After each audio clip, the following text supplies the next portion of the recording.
여러분 안녕하십니까? 2022년 새해가 밝았습니다. 올 3월에 있을 대통령 선거의 캐스팅 보토로 청년 세대가 주목받고 있지만 여야 대권 주자들은 현실적인 청년 정책보다는 보여주기식 청년 인재 영입에만 몰두하고 있는 상황입니다.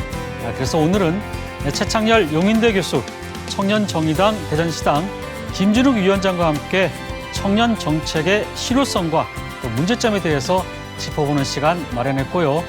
뉴스보다 맛집에서는 대전의 대표 산성인 개족산성에 올라서 일출을 보면서 새해 소망을 빌어보고 산성 아래 맛집에서 구수한 한 끼도 먹어봅니다. 그리고 한 주간의 뉴스도 정리해드리겠습니다. 잠시 후에 뵙겠습니다.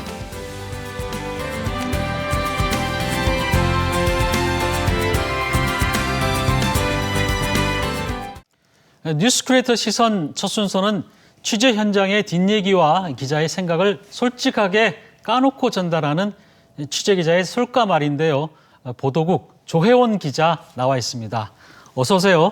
안녕하세요. 네, 오늘은 어떤 뉴스를 준비하셨나요? 네, 이 새해 좀 따뜻한 소식으로 시작하게 돼서 정말 기쁩니다. 국내 연구진이 개발한 촉각 음정 시스템을 적용한 청각장애인을 위한 국악 공연이 열렸는데요. 먼저 관련 뉴스 함께 보시겠습니다. 장구 반주에 맞춘 대금과 가야금, 해금의 깊은 선율이 어우러진 전통 국악 공연. 일반 공연과 달리 연주자들 옆에 수어 통역사가 있고 화면에는 해설 자막과 함께 미디어 아트가 상영됩니다. 라이브 국악 공연의 관람객들은 바로 청각 장애인들. 음악을 귀로 듣는 것이 아니라 착용한 조끼와 장갑을 통해 온몸으로 박자와 음감을 느끼고 수어로 감정까지 전달받는 겁니다. 세계 최초로 청각장애인을 위한 공연이 가능한 건 에트리가 개발한 촉각음정 시스템 기술 덕분입니다. 음악과 소리 등 청각 정보에서 주파수 신호를 뽑아내 촉각 패턴으로 만들어 피부에 전달하는 기술로 이 기술이 적용된 장갑을 착용하면 음정 변화에 따라 손가락의 다른 위치에서 진동이 느껴집니다. 소리를 듣지 못해도 시각과 촉각을 통해 생생하게 음악을 느끼고 즐길 수 있게 된 겁니다. 연구진은 청각 장애인들이 음악 관람뿐 아니라 자신의 음감을 익히고 음악을 학습할 수 있도록 교육용 콘텐츠도 개발할 계획입니다. 네, 처음에는 이해가 안 갔는데 화면을 보니까 좀 이해가 되네요. 어떻게 보면은 이제 첨단 기술이 청각 장애인들에게 음악을 느낄 수 있도록 해준 건데 조혜영 기자도 현장에 갔었죠? 네네. 직접 체험을 해봤을 텐데 어떤 느낌이었습니까? 네, 이 소리의 음정 변화에 따라 이 장갑의 다른 위치에서 진동이 울리는 점이 굉장히 신기했습니다. 이 기술의 원리는 소리나 음악 등 청각 정보에서 이 소리의 주파수를 뽑아낸 뒤에 촉각 패턴화해 기기를 통해 촉각으로 전달되는 시스템입니다.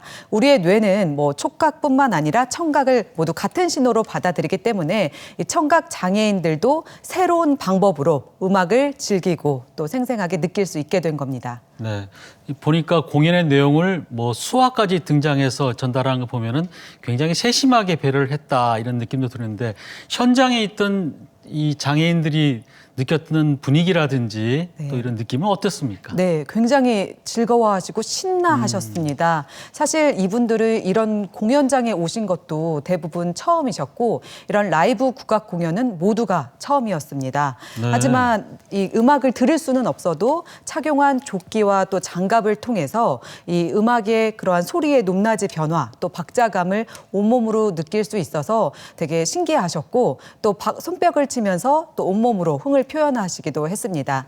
이 이음풍류 공연은 울산에서 세 차례 진행이 됐는데요. 네. 울산에서 진행된 이유도 사실 지역에 계신 청각 장애인 분들께서 이러한 문화예술 공연에 굉장히 소외돼 있었기 때문에 울산에서 진행을 한 거고요. 더군다나 이 코로나 시대에 라이브 공연은 굉장히 귀하기 때문에 이분들이 정말 감사하고 많이 느끼고 고맙다고 표현을 하시더라고요. 이런 게 바로 인간을 위한 기술이다 이런 생각도 좀 들긴 하는데요.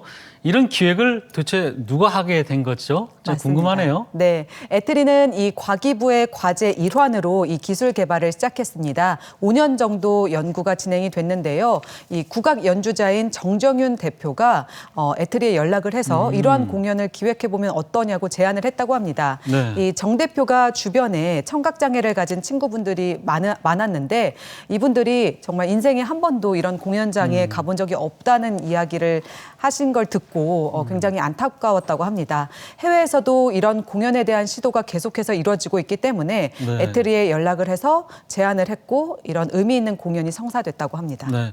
뉴스에서 보면은 우리나라가 세계 최초라고 이제 얘기를 했는데 사실 그동안에 이제 청각 장애인들에게 뭐 이런 소리를 느끼게 해주는 방식은 여러 가지 시도가 많이 됐던 것 같아요. 네. 어떤 부분에서 세계 최초라는 거죠? 네, 해외에서도 이 촉각을 이용한 청각 장애인을 위한 라이브 공연은 계속해서 시도된 바 있습니다. 하지만 그 비트감을 온몸으로 느끼게 하는 수준에 그쳤고요. 이렇게 정밀한 악기에서 음정 변화를 통해서 음정 변화까지 전달한 것은 이번이 세계 최초입니다. 그리고 서양 음계뿐만 아니라 국악 음계를 이렇게 촉각으로 패턴화해 전달한 것은 첫 시도라고 할 수 있습니다. 네. 이렇게 어떻게 보면은 이 장애의 벽을 허무는 이런 기술들이 정말 그 어디까지 인간에게 이로움을 줄 것인지 좀 궁금하기도 하는데 네. 조영 기자 생각은 어떻습니까? 네, 저도 참 궁금한데요. 이 연구진은 이 청각장애인들이 즐겁게 음악 수업을 들을 수 있도록 교육 콘텐츠 개발에 힘쓰겠다고 밝혔습니다. 이 장갑을 끼고 도, 레, 미, 파, 솔 이렇게 소리를 내면 네. 화면에 그 어떤 음을 내고 있는지 뜨게 됩니다. 그래서 이 장애인분들도 자신이 어떤 소리를 내는지 이게 도구나 이렇게 계속 학습을 하시면서 언젠가는 정말 노래를 부르실 수 있는 날이 오지 않을까 네. 기대해 봅니다. 그렇게 된다면은 뭐 어떻게 보면 최초로 네. 청각 장애인들이 부르는 국악 공연도 기대해 볼 수 있을 것 같기도 하고 그런데요. 그렇습니다. 네. 그런 날이 오려면 이러한 공연 시도들이 보여주기식으로 한 번으로 그치는 것이 아니라 계속해서 좀 의지를 갖고 의지를 갖고 그리고 재정적인 부분도 뒷받침돼야 가능할 거라고 생각합니다. 그렇겠죠. 네. 네. 근데 이렇게 좋은 기술들이 사장되지 않도록 하기 위해서는 빨리 이제 상용화 시킬 수 있는 그런 게 좀 이루어졌으면 하는 생각이 드는데 네. 지금 개발했다는 그 애들이 이제 전자통신연구원이죠. 어떤 계획을 가지고 있습니까? 네, 연구진들도 상용화를 위해서 계속해서 노력하겠다고 밝혔고요. 연구진들도 이런 공연 시도가 굉장히 개개인에게 감명 깊었다고 합니다. 자신들이 연구실 안에서 그저 연구만 했던 기술들이 이제 실제 누군가에게 도움이 되는 과정들을 보니까 큰 힘을 얻어서 계속해서 노력해서 좀 더 상용화에 앞당기겠다고 합니다. 네. 자, 이번엔 다른 얘기를 좀 해보겠습니다. 20개월 된 영아를 성폭행하고 살해한 의붓아버지 재판 결과가 나왔죠. 그렇습니다. 이 검찰이 양 씨에게 동물에게도 못할 범행을 저질렀다며 이 사형을 구형했는데 1심 재판부는 징역 30년형을 선고했습니다. 애초 검찰은 일찌감치 항소한 상태고요. 이 성충동 약물치료 청구가 기각된 데 대해서도 다시 다투겠다고 밝혔습니다. 네. 30년 이제 그 형을 이제 선고가 된 건데 시민들이 여전히 분노를 좀 하고 있어요. 네. 20개월 된 영아를 성폭행하고 살해까지 했는데 30년이 선고된 사안에 대해서 왜 분노하는 거죠, 시민들이? 네, 이런저런 이유로 재판에서 계속해서 감형되기 때문입니다. 이 아동학대 살해죄가 처음 적용된 이 정인이 사건 역시 이 검찰이 양모에 대해서 사형을 구형했지만 1심 재판부는 무기징역을, 2심에서는 35년형으로 감형됐습니다. 아무래도 많은 시민들은 법원의 판단이 이 사회적 공분을 반영하지 못하고 있다고 비난하고 있는 것 같습니다. 그래서 제가 듣기로는 이 양모 씨에 대해서 뭐 신상 공개도 기각이 되고 또 성충동 억제 약물을 투입하는 것도 기각이 됐다고 얘기를 들었어요. 네. 그리고 이제 시민들은 지금 분노의 목소리를 내고 있는데 이런 부분들에 대해서 재판부도 분명히 보고 들었을 텐데 그럼에도 30년을 선고할 수 밖에 없는 그런 판단 이유가 있나요? 네, 재판부는 판결문에서 이렇게 밝혔습니다. 양육하던 20개월 영아를 잔혹하게 성폭행하고 무차별 폭행에 사망케 한 점은 정말 입에 담지 못할 정도로 참혹하고 유사한 범행을 예방하기 위해서는 엄중한 처벌이 필요하지만 이 살해 의도를 가지고 장기간 범행을 계획하지 않은 점, 그리고 유년 시절 학대 가정에서 성장했다는 점 등을 고려했다고 판시했습니다. 이렇게 범죄를 치밀하게 계획하지 않으면 이게 형량에도 영향을 미치나 봐요. 저도 이해가 되지 않는 부분입니다. 이 많은 시민단체에서도 이 부분에 주목했는데요. 사실 치밀하게 범행을 계획하지 않아도 이 어린이들, 연약한 생명은 쉽게 꺼져갑니다. 그렇기 때문에 시민단체도 계속해서 반발을 하고 있고, 심지어 유년기에 학대를 받았던 사실이 이렇게 감형 요소가 된다면 계속해서 가해자들에게 빌미를 제공하는 것 아니냐라는 반발도 있습니다. 사실 법조계 인사들도 아동학대에 대해서는 일반적인 사정을 감형 사유로 삼아서는 안 된다고 동의하고 있습니다. 유아를 이제 잔혹하게 살해한 범행이고, 그런데 이제 국민들이 느끼는 이런 분노에 비해서 또 형량하고는 또 괴리감이 느껴지는 그런 상황인데요. 조효연 기자 속감을 한번 들어볼까요? 네, 이 아동학대 범죄는 점점 잔혹해지고 증가하고 있지만 사실 이 법감정은 국민의 공분을 따라가지 못하고 있습니다. 새해는 아동학대 예방을 좀 위해서는 예방도 중요하고 강력한 처벌, 이 두 마리 토끼를 잡아야 한다고 생각합니다. 이런저런 이유를 봐주면서 감형을 한다면 사실 장차 발생할 피해자를 보호할 수 있는 그러한 명분도 사라지게 된다고 생각하고요. 마지막으로 저희 TJB도 올해도 역시 다방면으로 아동학대 예방을 위해 힘쓰겠습니다. 네. 조효연 기자 수고했습니다.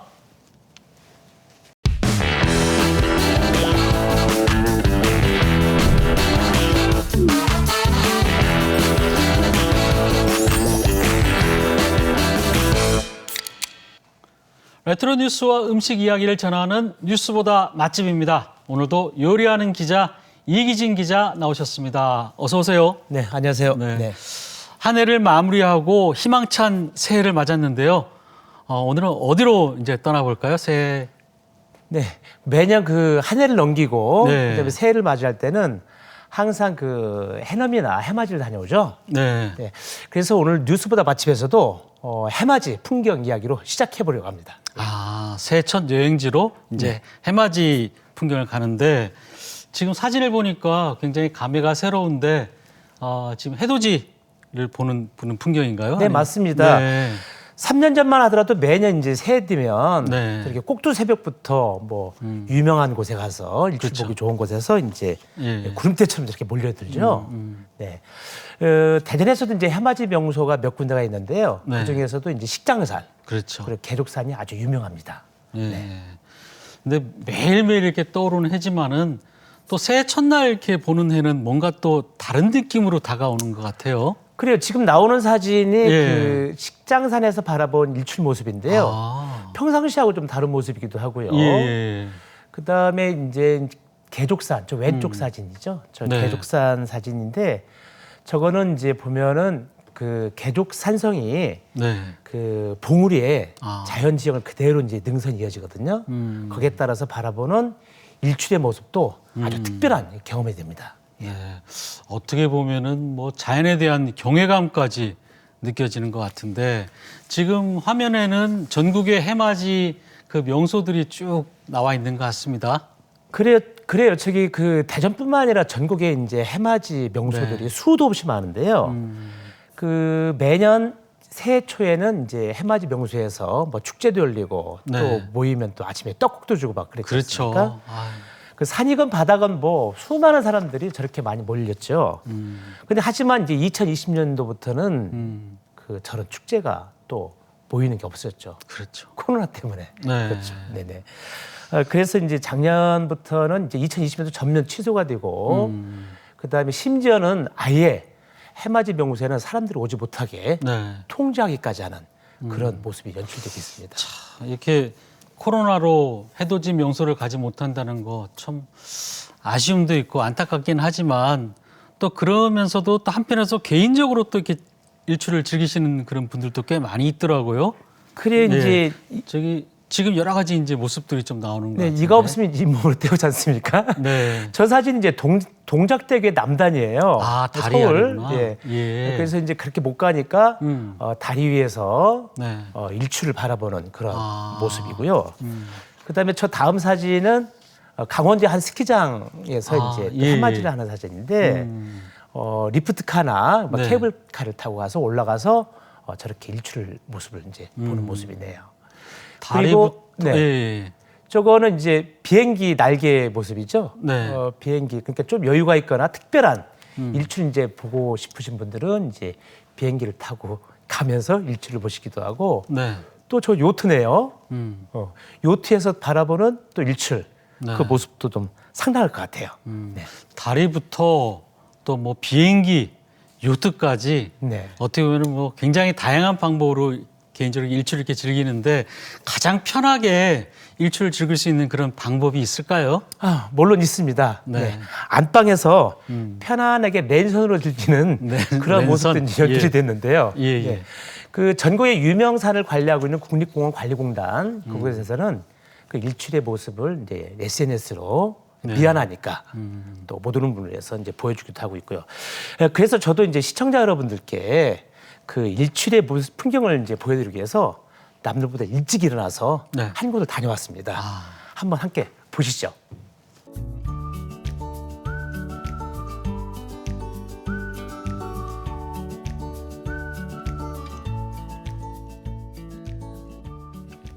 와, 야, 정말 달하고 별을 벗삼아서 이 새벽에 사냥하는 게 진짜 얼마만인지 모르겠네요. 야, 진짜 좋네. 근데 너무 추워 지금. 제가 오늘 크리스마스 다음 날 지금 새벽 5시에 집에서 나왔는데 정말 추워요. 뭐 체감 온도가 30도 된다나? 이거 한번 보이세요? 요거. 제가 오늘 산에 왔는데 어느 산인지 좀 이따 제가 말씀드릴게요.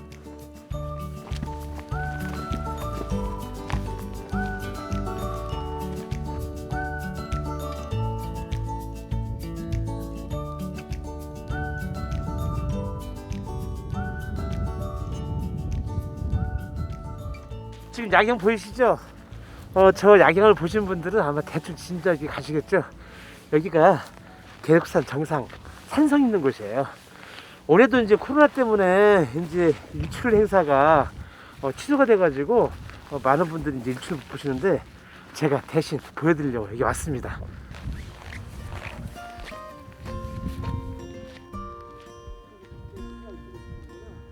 와, 지금 동쪽이 붉게 물들어오고 있어요. 이 시간에 보는 대청호는 또 정말 장관이네요. 저 얼른 가봐야 되겠어요.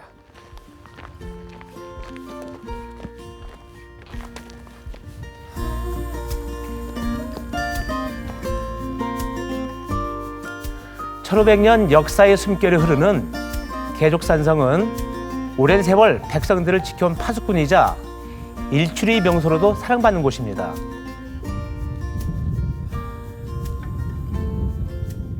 하필이면 가장 추운 날 찍는다고 해서 궁시렁궁시렁하고 올라왔거든요. 근데 지금 아니면 또 언제 오겠습니까? 잠시 후 이제 펼쳐질 그 일출의 대장관, 특히 그 시청자 여러분께 보여드릴 수 있어가지고 저도 가슴이 뿌듯하네요.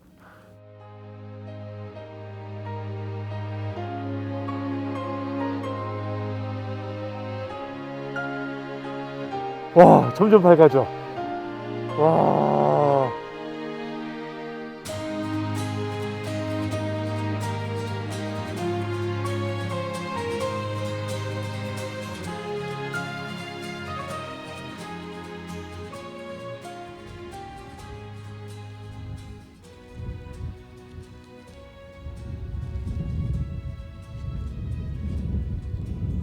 뜨는 해 보면서 무슨 생각하셨어요? 이제 올해까지 3년차 그 코로나 때문에 전 세계인들이 고통받고 있잖아요. 그래서 올해는 코로나가 종식됐으면 좋겠고요. 그리고 이제 뉴스보다 맛집 올해로 이제 3년차인데 올해는 더욱더 유익하고 또 재밌고 맛있는 그런 이야기를 3월 달부터 이제 선보이려고 하거든요. 많이 기대하셔도 될 것 같습니다.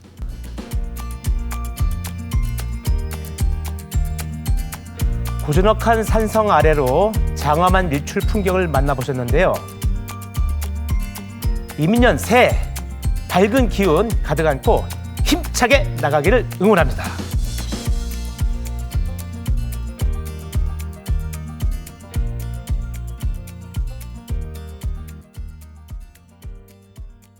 아우, 햇빛이 찌니까 그냥 몸이 좀 풀리네. 뭐 따뜻한 것 좀 먹어야 되는데. 저거 메주 아냐?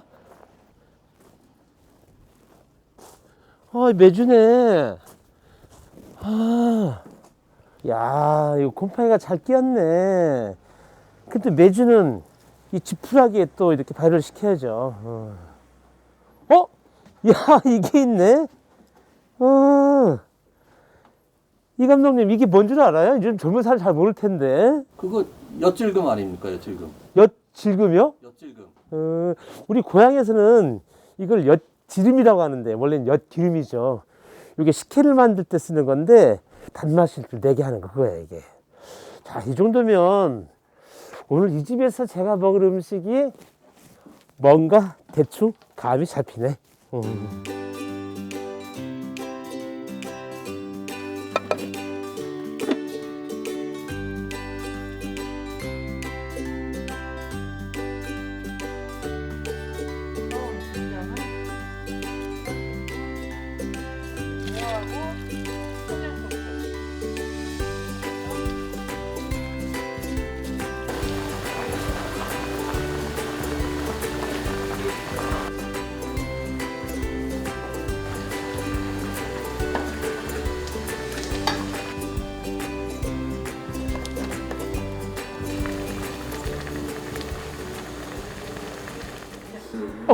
벌써 준비하셨네? 와, 벌써 여기 냄새가 벌써. 이건 보리밥 먼저 먹어볼게요. 가지 마세요. 네. 만약에 맛이 없으면 네. 사장님 책임지셔야 돼. 그러죠 뭐. 자, 건져서 드시고.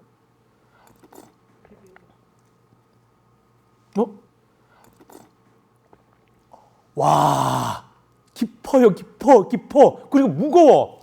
와인으로 따지면 몇백 년 된 그런 풀바디. 이 된장찌개가 예. 좀 아까 입구에서 봤던 그 배주로 만든 거예요? 예. 근데 어떻게 하면 이렇게 그러니까 이제 맛이 나와요? 국산콩을 네. 담아가지고 잘 띄워서 예. 장독 햇빛 잘 드는 데다가 장독에다 담아서 좀 아까 봤던 장독. 예 거기서 한 3년씩 숙성을 시켜요. 그럼 이게 3년 묵은 거예요? 예, 3년짜리예요. 와, 예전에 어머니가 좀 젊으셨을 때 담갔던 그 된장, 그 맛을 드디어 내가 감사합니다. 대적산 근처에서 느끼네요. 감사합니다. 잘 먹겠습니다. 네, 감사합니다. 네, 네, 맛있게 네. 드세요. 네, 네. 야, 차돌. 보세요, 차돌. 차돌. 이거 한번 먹어볼까?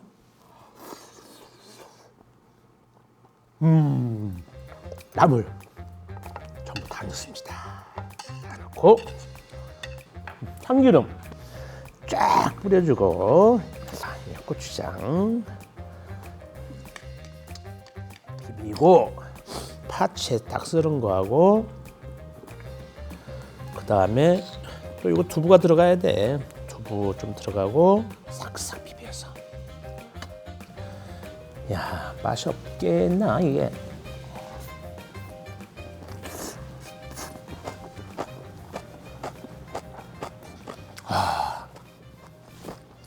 된장의 구수하고 깊은 맛이 다른 재료가 섞었는데도 불구하고 살아있어요.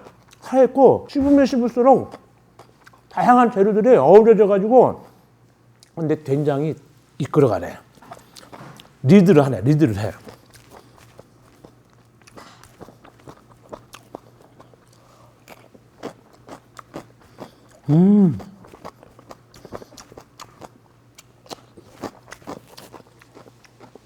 이거 팔아요? 이것도 팔아요? 안 팔아요? 안 판대. 야, 그럼 결국 이거 먹으려면 계속 여기로 와가지고 일주를 보고 그럴 수밖에 없나?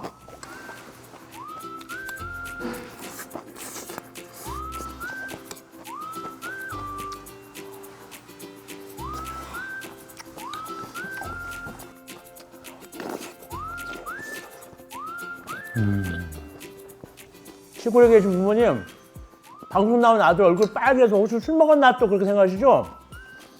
오늘은 술 먹어서 그런 게 아니고 추위에 한 막 5시간 떨었더니 어렸던 얼굴이 풀려서 이렇게 얼굴 빨개진 거예요. 술 안 먹었어요? 아무것도 안 먹었어요? 그런데 보니까 된장만 봐도 술 생각이 나긴 나네. 응? 아, 이거 술. 술. 아, 맛있어. 아, 개족산 사랑해. 된장 사랑해.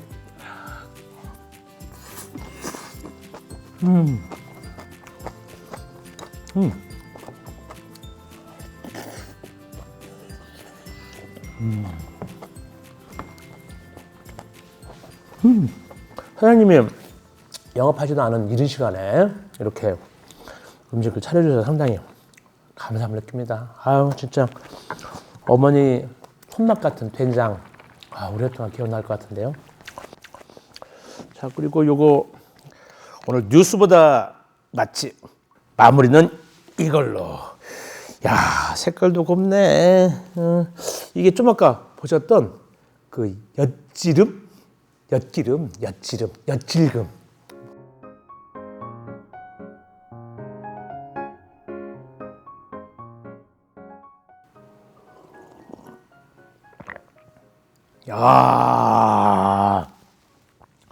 욕심나는 게 왜 이렇게 많아? 사장님, 이거 얼마예요? 파는 게 아니에요. 집에서 먹으려고 조금 했습니다. 그러면 이것도 안 팔아? 네. 아이고, 그럼 남은 거 가져갈게요. 그러셔요. 야, 진짜 이거 맛있네.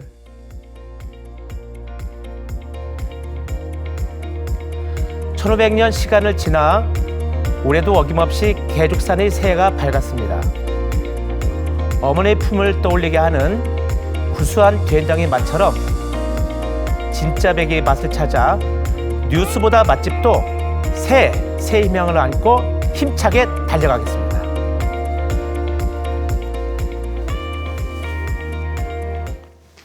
지금 화면에 보이는 손은 누구 손인지 궁금하네요. 제 손이에요. 네네네. 아주 힘차게 약속을 예. 했습니다. 네, 우리 이기진 기자 손이군요. 네. 네. 이 촬영한 날이 올해 들어서 지난해 들어서 가장 추웠던 겨울 날이라고 하던데 다녀와서 아프지 않으셨어요? 아우, 말할 수도 없었죠. 뭐 발음도 안 나오지 않습니까? 네. 그런데 이제 가서 뭐 그 찬란한 태양의 기운을 네. 한 몸에 받으니까 더욱더 건강해진 그런 기분이에요. 네. 아유, 덕분에 저희는 뭐 산성의 아름다운 일출 모습을 앉아서 편안하게 볼 수 있었고, 또 3년 묵은 된장으로 끓인 그 차돌 된장찌개 참 구수하게 맛있어 보였는데 어떠셨어요? 기가 막혔습니다. 그런데 무엇보다도 이제 우리 전통 음식이 네. 그 쌈장, 된장, 간장, 고추장이잖아요. 그 새 첫 방송을 가장 기본이 되는 된장으로 하게 돼서 아주 의미가 깊었다고 생각합니다. 네. 이기진 기자, 오늘도 수고 많이 하셨습니다. 네, 감사합니다. 고맙습니다. 네, 다음 순서는 주간 포토 뉴스입니다. 이승희 아나운서 전해주시죠. 네, 사진을 통해 한 주간의 뉴스를 정리해보고 누리꾼들의 다양한 반응을 알아보는 주간 포토 뉴스입니다. 오늘도 석장의 사진 준비했는데요. 첫 번째 사진 볼까요? 새해가 오면 많은 분들이 하는 일이 있죠. 바로 달력과 다이어리를 구매하는 모습인데요.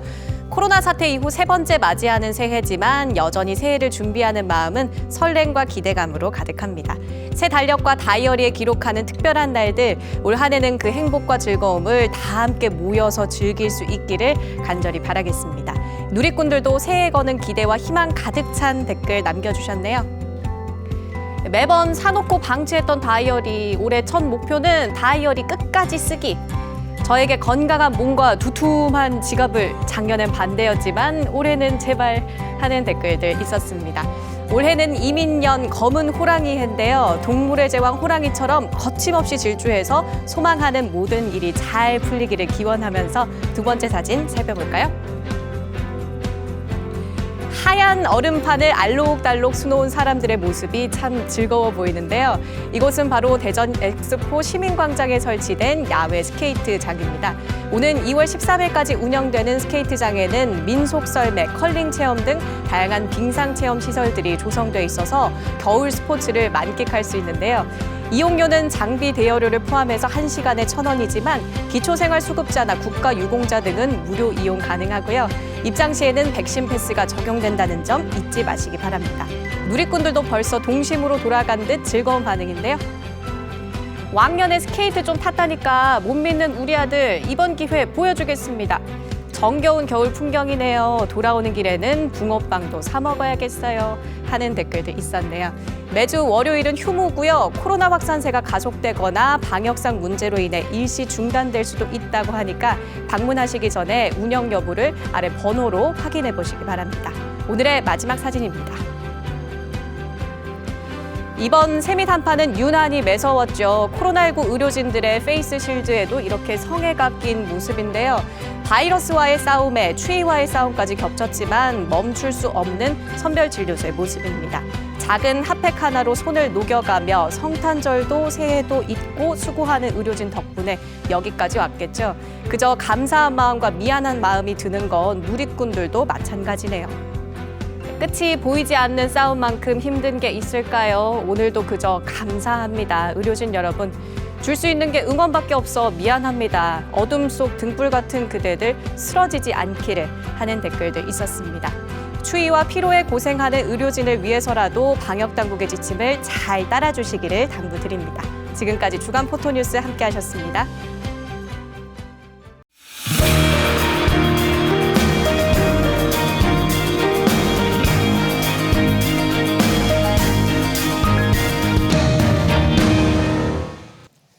네, 앞서 말씀드린 대로 올 3월에 치러지는 대선의 캐스팅 보터로 청년 세대가 주목받고 있지만 20대 10명 가운데 8명, 또 30대도 50% 이상이 현재 지지 후보를 바꿀 수 있다는 입장으로 나타났습니다. 그만큼 선거 당일까지는 누구도 장담하지 못하는 게 바로 청년의 표심인데요. 그래서 오늘은 청년의 표심을 잡을 정책에 대해서 이야기 나눠보겠습니다. 오늘 함께 하실 두 분 소개합니다. 최창렬 용인대 교수 나오셨습니다. 안녕하세요. 네. 그리고 청년정의당 대전시당 김진욱 위원장 나오셨습니다. 어서 오세요. 안녕하세요. 네. 자, 2030 청년 세대는 실용적인 이익에 따라 투표를 한다고 흔히 얘기하죠. 그런데 이 양당 후보 모두 실용적인 청년 정책보다는 이 보여주기식 그 청년 인재 영입만 하고 있다, 이런 비판이 나오고 있습니다. 먼저 여기에 대해서 좀 얘기를 좀 들어보겠습니다. 최 교수님, 어떻게 보십니까? 네. 그 청년들 2030 세대의 표심이 굉장히 중요하게 됐습니다. 예. 어느 세대나 다 중요하겠습입니다만 특히 이제 과거에는 이제 젊은 세대들이 좀 진보적인 성향을 보여왔습니다만 언제부턴가 이제 젊은 2030이 진보다 보수다라는 어떤 이념적인 잣대 이런 것들에서 좀 자유로워진 게 뚜렷하게 나타나거든요. 네. 이른바 이제 아까 말씀하신 것처럼 실용주의적으로 바뀌었다는 거예요. 그 여러 가지 요인이 있겠죠. 일단 당장 힘이 드니까 취업 문제도 있고 또 젊은 사람들 결혼 문제도 있고 여러 가지 문제가 겹치다 보니까 어떤 뭐 특별히 보수 정당, 진보 정당보다도 자신들에게 어떤 미래를 보장할 수 있는 미래 비전을 제시할 수 있는 이런 정당에 투표하는 이런 경향이 늘어난 거거든요. 예. 그러다 보니까 이제 2030의 표심이 중요해진 건데 양 정당이 그것을 알긴 아는데 예. 그 부분을 알긴 알면서도 그냥 어떤 그 지나치게 상징적인 인재 영입을 뭐 특히 특별한 인물을 들여와서 이제 상징적으로 지난번에 그 국민의힘이 실패하고 그랬잖아요. 네. 민주당도 그렇고 양쪽에 또 검증이 잘 제대로 되지 않고 이런 면이 있기 때문에 청년의 마음이 정확히 무엇인가를 양대 정당이 정확히 꿰뚫는 게 중요하다라고 생각합니다. 근데 저는 한편 이런 생각도 좀 들어요. 지금 보여주기식으로 인재 영입을 했는데 이분들이 흔히 저희가 이제 이대남 또 이대녀라고 하잖아요. 20대 남성, 20대 여성의 상징이 될 수 있느냐, 어떻게 생각하세요? 예, 저는 이제 정당이란 것은 정책으로서 유권자들에게 이야기해야 된다고 봅니다만 좀 현재 양당들이 보여주고 있는 청년 영입은 청년의 이미지만 소모하는 좀 형태가 많은 것 같아서 좀 안타깝습니다. 말씀하신 이대남과 이대녀라는 그들 세대를 대표할 만한 정치인인지 그리고 그럴 역량을 당에서 키워왔는지 따져보면 그렇지 않다고 보고 있습니다. 뭐 유럽의 같은 경우 이제 청소년부터 정당 가입 및 활동의 자유를 보장하는 데 반해 우리나라는 이제 만 18세 투표권 얻었고 최근에 이제 정개특위에서 통과된 피선거권이 확보된 상황입니다. 그래서 이제는 단순히 보여주기식 민재 영입에만 그칠 것이 아니라 유럽처럼 당에서 적극적으로 훈련된 정치인들이 많이 양성되어서 정치의 질을 높이는 데 모든 당이 노력해야 된다는 생각입니다. 그러니까 20대 정치인들을 양성을 해야 된다. 당에서 이렇게 얘기를 하시는 거잖아요. 그죠? 네.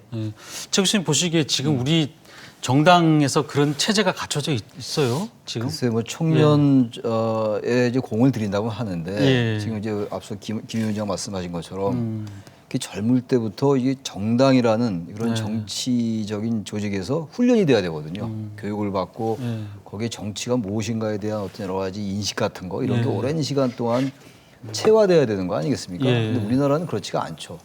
꼭 젊은 사람들만 그런 게 아니라 어떤 밖에서 좀 이름을 쌓은 사람들, 명성을 얻거나 이런 사람들이 갑자기 정치권에 진입하는 경우가 뭐 다른 나라도 그런 게 있겠죠. 있겠습니다만 우리나라는 너무 게 많은 거죠. 관료했거나 학교에 있거나 어떤 이런 여러 가지 경력 가지고 들어오다 보니까 정치에 내재하고 있는 그런 어떤 갈등의 조정이라든지 또 타협, 절충 이런 문화 같은 것들을 체득할 기회가 없는 것 같아요. 그러다 보니까 근데 그게 젊은 사람들조차도 이제 갑자기 들어오다 보니까 그래서 아까 상징적인 말씀을 드렸는데 지나치게 상징 자산으로만 소비하려 하다 보니까 그 선거 기간이 지나고 나면 흔적이 없어지고 그렇죠. 그러니까 이게 이 청년들이 들어와도 자신들의 역량을 발휘해서 꾸준히 정치인으로 성장할 수 있는 그런 토대가 마련되어 있다고 보기가 어려운 거죠. 그래서 이 부분은 이제 앞으로 여야 모두 고민해야 될 부분이기도 하고 좀 제도화를 할 필요도 있다는 생각이 듭니다. 또 이제 그 2019년부터는 이제 만 18세의 선거권이 주어졌어요. 이제 그러다 보니까 이제 이번에가 이제 대선이 헌정 사상 첫 대선 투표를 이제 하게 되는데요. 그 이재명 후보는 이제 고3 학생을 공동선대위원장으로 임명을 했고 또 윤석열 후보도 국민의힘 선대위 출범 때 그 고3 학생이 찬조 연설을 해서 화제가 됐었는데 이 고3 마케팅에 양 후보가 이 공을 들이는 모습인데 먼저 청년으로서 어떻게 보십니까? 예, 이번 좀 청소년 이번에 선거 하는 마케팅도 저는 방금 전이랑 좀 비슷한 의견일 것 같은데요. 아무튼 청년들의 삶과 미래를 위한 정책을 내놓기는커녕 양당의 고3 논쟁 및 이제 그에 따른 청소년 이미지 소모의 방식이 청년의 실제 삶에 도움이 되지 않는다고 생각을 합니다.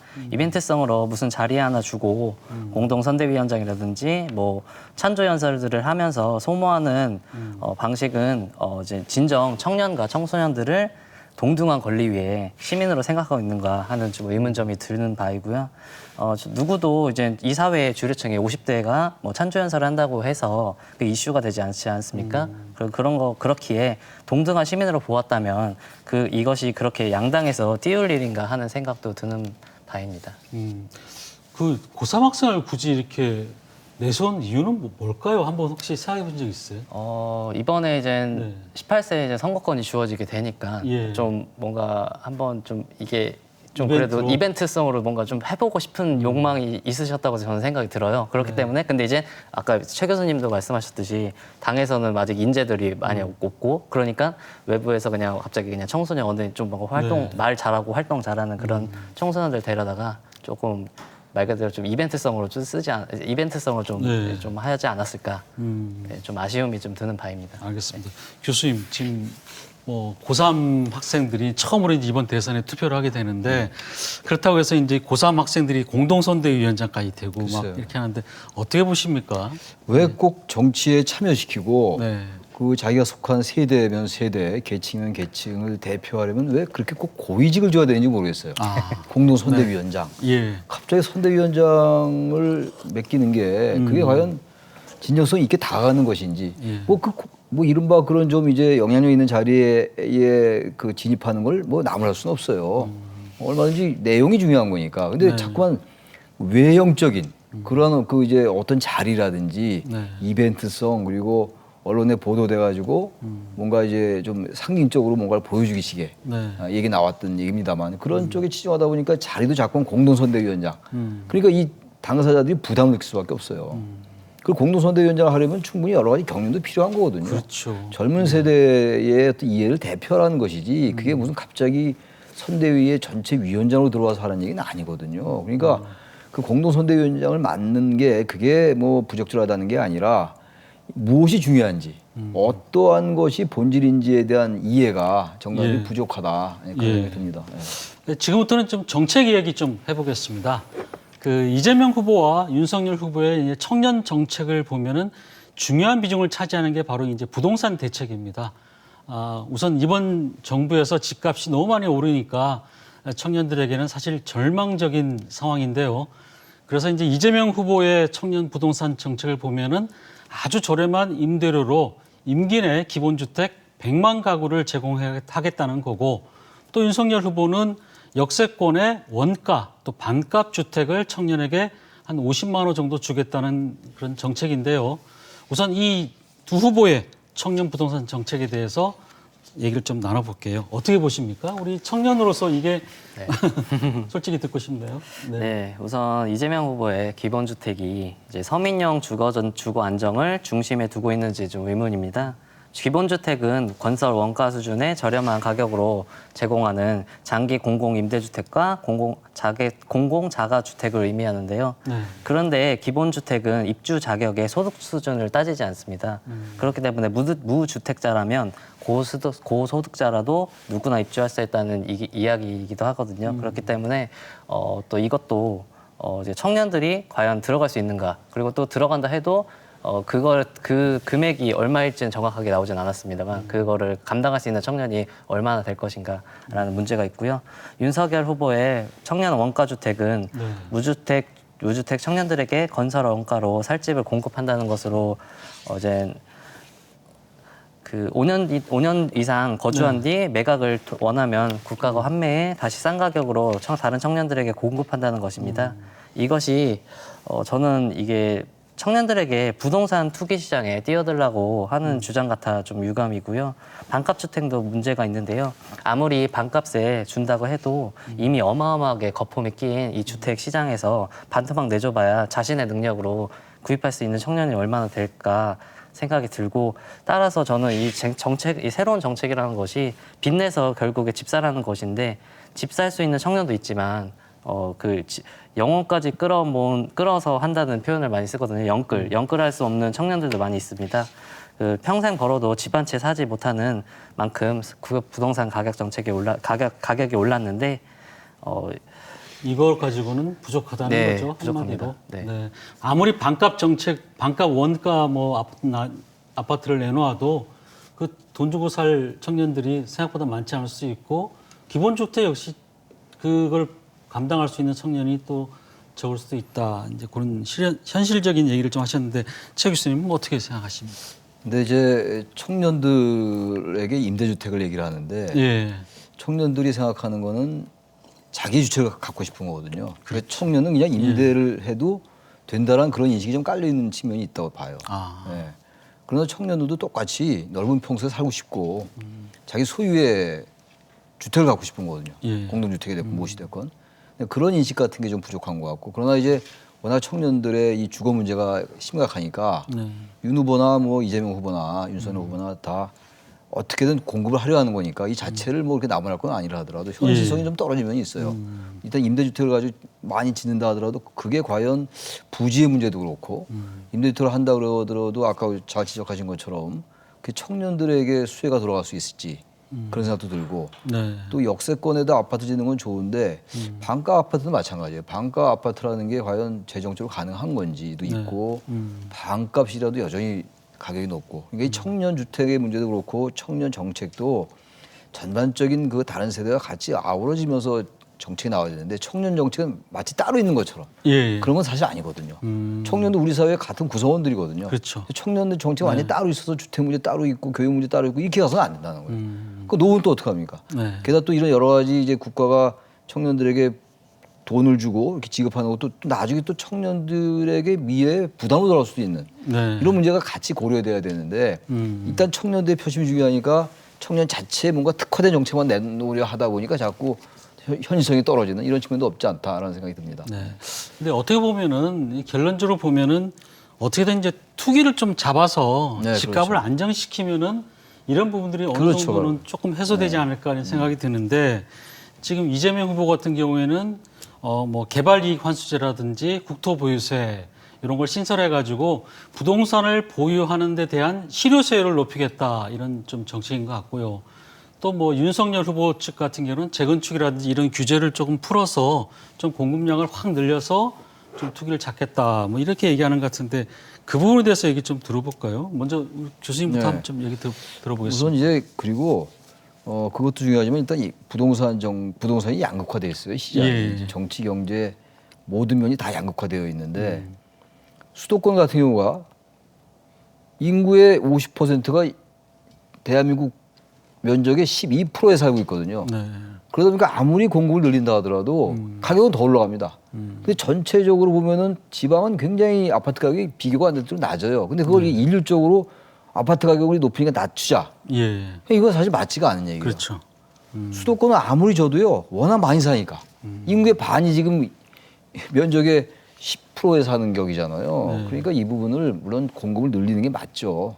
문재인 정부 때 지나쳐 수요 억제 정책으로 하다가 실패했다는 것은 다 인정하는 거니까 공급을 늘리는 건 좋은데 그런 부분이 좀 필요하다고 보고 또 하나 가지 재건축 같은 걸 늘리는 건 저는 맞다고 봐요. 네. 근데 재건축을 또 완화시켜주고 그러면 수도권은 더 오를 수도 있어요. 특히 또 서울 같은 다른 경우. 투기 붐을 투기는 조장할 또 수 그러니까 있다. 투기를 막으면서 아까 말씀하신 것처럼 사회자께서 말씀하신 것처럼 이게 전반적으로 부동산으로 돈을 벌고 무슨 자기의 어떤 부를 축적하는 이런 개념이 없어지지 않는 한 저는 이런 정책은 그야말로 조삼모사가 될 수밖에 없는데 물론 후보들도 정당들도 고충이 있는 거죠. 그걸 모를 리가 없을 거예요. 근데 뭔가 일단 공급을 늘려야 되니까 이제 이런 정책이 나오는데 결국은 부동산 정책을 전반적으로 떨어뜨리는데 특히 수도권 같은 경우 네. 다른 정책과 같이 가지 않으면은 상당히 어렵지 않을까라는 생각이 들어요. 네. 우리 김 위원장께서는 어떻게 생각하십니까? 예. 우리나라의 주택 공급량이 100% 이상으로 넘어간 지는 오래된 일입니다. 네. 이제 개발이익 환수제나 국토보유세 신설 같은 것도 필요할 수 있겠지만 기존에 문재인 정부에서 실시했던 종부세이나 그리고 다주택 양도소득세 중과 유예안 같은 계약을 바로 잡는 것부터 시작해야 된다고 생각합니다. 투기 심리를 억제하기 위해서는 아까 교수님도 말씀하셨지만 좀 그런 욕망을 많이 억제하기 위해서는 강한 조세 정책이 필요하고 1가구 2주택 이상 보유한 사람들에게는 뭐 지금 있는 뭐 보유세를 강하게 올린다든지 종부세죠. 종부세를 강하게 올린다든지 아니면 기존에 있었던 토지 공개념 그런 것을 도입해서 이런 조세 정책이 좀 필요하다고 생각합니다. 그래서 선제적인 조치 없이 무작정 공급을 늘리는 것은 투기꾼들의 재산을 불려주는 꼴이 될 것이라고 생각합니다. 위원장께서는 이제 무엇보다 그 부동산으로 돈을 벌지 못한다는 이런 생각을 갖도록 해야 된다. 그걸 하기 위해서는 보유세율이라든지 이런 부분들을 좀 더 올려야 된다. 어떻게 보면 이재명 후보 정책이랑 조금 근접한 부분도 있긴 하네요. 예, 그럴 수도 있습니다. 예. 알겠습니다. 근데 이제 청년층들이 이제 뭐 미래 재테크 수단으로 부동산을 이렇게 선호한 이유 중에 하나가 우선 근로소득 가지고는 도대체 뭐 어떻게 재산을 증식시킬 수 없다. 막 이런 생각 때문에 그런 것 같은데요. 그만큼 이 청년들의 노동시장이 좀 불안하다는 이런 반증이기도 하다 이런 생각도 듭니다. 먼저 이제 이재명 후보 쪽부터 한번 살펴볼게요. 이재명 후보는 그 정규직이냐 비정규직이냐 이런 문제보다는 아무래도 이제 좀 힘든 일을 하는 사람들에게 보수를 더 많이 주고 또 공공 영역에서부터 이 단기 계약에 그 추가 보상을 더해줘서 굳이 정규직이 안 돼도 충분히 생활을 할 수 있도록 그렇게 하는 게 필요하다. 뭐 이렇게 이제 얘기를 한 것 같아요. 근데 어떻게 보세요? 청년 입장에서 그게 가능한다고 보시는 건지 또 청년들이 생각하기에 그 생각이 긍정적이라고 보시는 건지 좀 궁금하네요. 네, 우선 이재명 후보님의 말에 따르면 노동의 강도는 어느 기준으로 어떻게 설정할 것인지 정해진 게 없을 뿐더러 네. 우리 사회가 비정규직 현안을 무겁게 받아들이고 있는 이유는 고용 안정성 때문입니다. 고용 안정성? 언제든지 해고될 수 있는 파리 목숨에 불과한 비정규직을 임금 많이 준다고 해서 그들의 처우가 얼마나 바뀔지 좀 의문이고요. 과거에 노동 계약들로 인해 비정규직에서 정규직 전환하려면 2년을 일해야 정규직 될 수 있었지만 현재는 1년 단위로 계약을 하면서 정규직 전환은 꿈과 같은 이야기가 되고 있습니다. 현재 비정규직을 비롯해서 파견직, 계약직 등의 일자리를 가진 사람들에게 정규직이 안 돼도 살 수 있게 만들겠다라는 것이야말로 필요하다고 보고요. 노동소득의 증대뿐만 아니라 양질의 일자리가 필요합니다. 고용 안정성은 물론이거니와 워라밸이 있는 일자리가 가장 필요하다고 생각합니다. 네. 어떻게 보시면 교수님 근데 비정규직 정규직의 문제는 비정규직 가지고 네. 과연 그 청년들이 만족할까? 비정규직이 이제 신분이 불안정하기 때문에 거기에 대한 대가로 돈을 좀 많이 주자 이런 얘기잖아요. 예. 저는 근본적인 해결책은 좀 아닌 것 같아요. 지금 어쨌든 비정규직과 정규직은 차이가 많이 나요. 네. 다른 여러 가지 그 복지 문제도 그렇고 단순하게 보수를 좀 더 준다고 해서 그게 과연 만족할 수 있을까라는 생각이 들어요. 예. 그거야말로 저는 썩 그렇게 좋은 정책은 아닌 것 같고 전 그러려면 정규직 비정규직 아예 그 구분을 없애야 돼요. 네. 근데 지금 노동을 같이 하는데 또 비정규직이라고 보수를 더 많이 주면 또 정규직이 불만을 가질 수가 있는 것이고 그렇죠. 보다 본질적으로 어쨌든 자기가 가지고 있는 직책에 대한 어떤 그 안정성이 중요하거든요. 청년들은. 그게 없이 그게 보장이 안 되면서 그 부분을 보장이 안 되는 부분을 보수로 메꾸려 한다면 그건 저는 좋은 정책은 아니다. 네, 알겠습니다. 그 윤석열 후보의 이제 정책, 특히 이제 노동 정책을 보면은 그 주 52시간제하고 뭐 최저임금 인상에 대해서 좀 부정적인 인식이 좀 있어요.